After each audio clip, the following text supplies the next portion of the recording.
All right, real quickly, let's go through the final picks here for the truck series. Now that practice and qualifying is done, we got the grid set. They are racing tonight a little after 8 o'clock Eastern time. So we've got roughly 3 hours to get in there and build some lines. So just got done wrapping up this sheet. We'll get it over up on Twitter. It's at Fast Cars FM. But let's go through the drivers and try to figure out how we want to construct our lines here and, which drivers we want to be high on and maybe some other drivers we don't really want to play or maybe come in under the field on. So looking at the top range, it's kind of interesting. You got Nemechek, Smith, Hocevar, Smith, and Heim.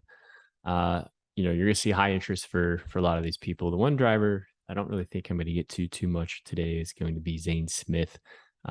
He did have relatively a good car in the long run, but we're also looking at some of the other tracks earlier this year. He didn't really run too well at IRP last week, and I just think for $11,000, I think there's some other plays up there that give you a little bit more value. One of those plays is going to be John Hunter Nemechek. KFB or KBM, I should say, has completely dominated on the short flat tracks. Richmond has also been a very good track for them. So start seventh, should be able to work his way up through the field. He had the best car on the long run. So if we do see long green flag runs, I like John Hunter Nemechek to slowly advance his way through the field and eventually get up to the front. Hocevar's can be another interesting option. He gives you a little bit of place differential upside. Don't know if he'll be able to get up to the front of the field and lead laps, but he did have top 5 times in practice. So if you are playing Hocevar, just make sure you are pairing him with a driver who starts a little bit closer to the front of the field, and maybe a driver like Chandler Smith. I think Smith is going to be an extremely popular play, especially in cash games. He's another KBM truck, starts on the front row, so there's a good chance that he could potentially be the early lap leader in the race. Most likely it's going to be him or Majeski. So I like grabbing either Chandler Smith or Majeski as the early lap leader and then building around them, trying to get other drivers in your line who you feel like are going to lead maybe, later in stage 1, stage 2, or theoretically even stage 3, or some other drivers who are going to give you some place differential upside. Corey Himes could be another place differential upside play. Don't know if he really has the ability to get out front and lead laps, but again, looks like another good PD play to pair maybe with a Chandler Smith, a John Hunter Nemechek, a Ty Majeski. Majeski does start on the pole. He has the best chance to lead this race early. You would imagine that a lot of people are probably going to plug Chandler Smith in their line just based off of practice times, equipment, how good KBM has been here in the past. But I think it's basically a coin flip between the two of them. So if you're building multiple lines, I would have, half of the lines as Majeski and then the other half of the lines as Chandler Smith and just go from there. Ben Rhodes starts 14th. Didn't look great. He didn't really have too good of a race at IRP last week either. He's relatively cheap, so I don't mind going there. I'd probably would rather drop down and maybe try to get another potential lap leader in your line. Don't really see myself getting to Eckes. I do like Enfinger quite a bit. He starts 5th. Seems like another driver who might not lead early on in the race, but maybe later throughout the race, he can get out front and lead you some laps. So I like Enfinger's price. I like that he's already locked in. So, he's only going for the stage win and the trophy at the end of the race. So I like pairing Enfinger with some of those early lap leaders that we talked about. Frieza is interesting. He's more of an aggressive GPP option. He's kind of the contrarian play. Say for whatever reason, Chandler Smith and or Ty Majeski have an issue. Frieza is kind of right there behind them and able to take advantage of if something happens, or hey, say Majeski drives it down deep into turn 1 and gets loose, rides Chandler Smith up into the wall, they have a tire go down or something. Well, who's going to take advantage in that situation? That's going to be Friesen. So probably would only get to Friesen if you're building multiple lines, maybe doing like a 20 max or even 150 max. Maybe you could have some exposure to Friesen. Otherwise, if you're playing cash games or just building a single lineup, I don't think Friesen should be in your line. Crafton and Ankrum, I think, are just going to be tough to get to. They kind of start right outside the top 10. I just don't really see them getting any much higher than that. I'd much rather drop down for some more place differential that Derek Kraus offers. He's a little bit cheaper. Matty D looks like another solid GPP option starting 10th. His practice times were inside the top 10. He's more of a veteran driver that should be able to kind of manage his tires if this is a long green flag run. And I can see him advancing his position and maybe even finishing, fifth to eighth, somewhere like that. Really like the Gray brothers.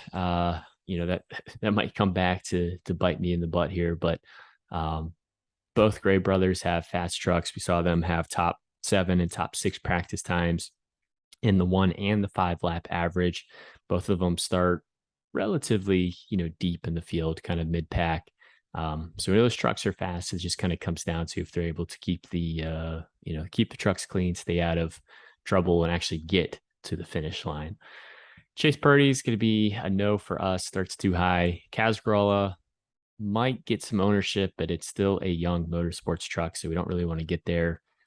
Colby Howard's going to be another play that we like a lot.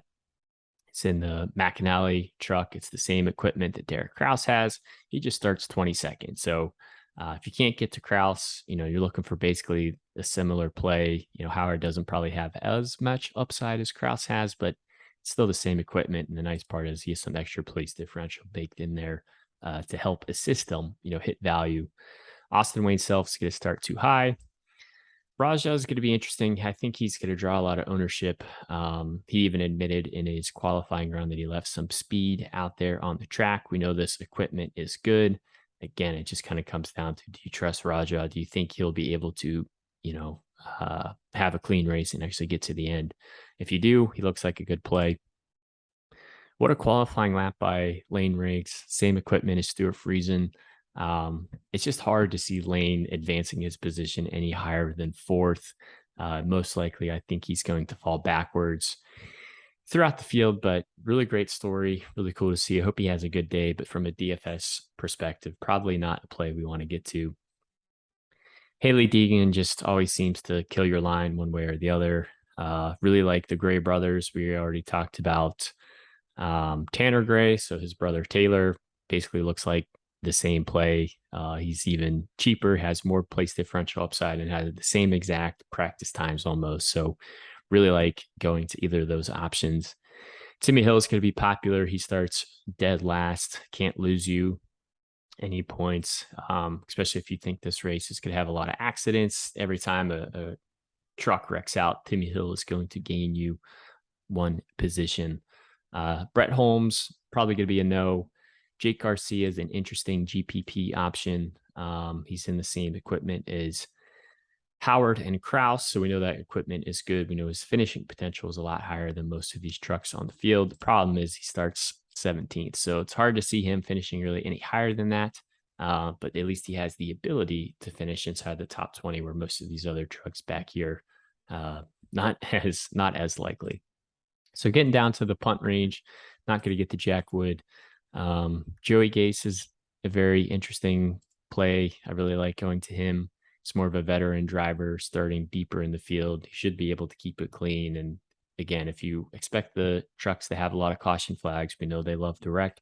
That's only going to help Joey Gase. Caden starts a little bit too high. Dean Thompson and Lawless Allen would be the other kind of favorable punt plays we like down here, just with not only their starting position, but also the equipment that they're in. So really like Gase, Thompson, and Allen as the punt plays, and I would say Boyd and Chastain as potential pivots, but Chastain might draw a lot of ownership because it's Ross's brother, and he's in a nice, truck starting 33rd. Spencer Boyd usually keeps his truck clean. So, if you're building multiple lines, I would kind of differentiate your pump plays with those guys down there.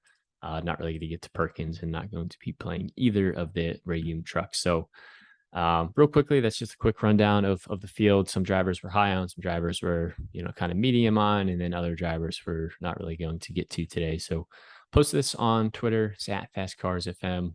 If this has been helpful, leaving a like on the video is always appreciated. Any questions you have, feel free to drop them in the comments below. Once the Cup cars are done with their practice and qualifying, we will get that video recorded and posted and up on Twitter as well. So that'll do it, and good luck tonight.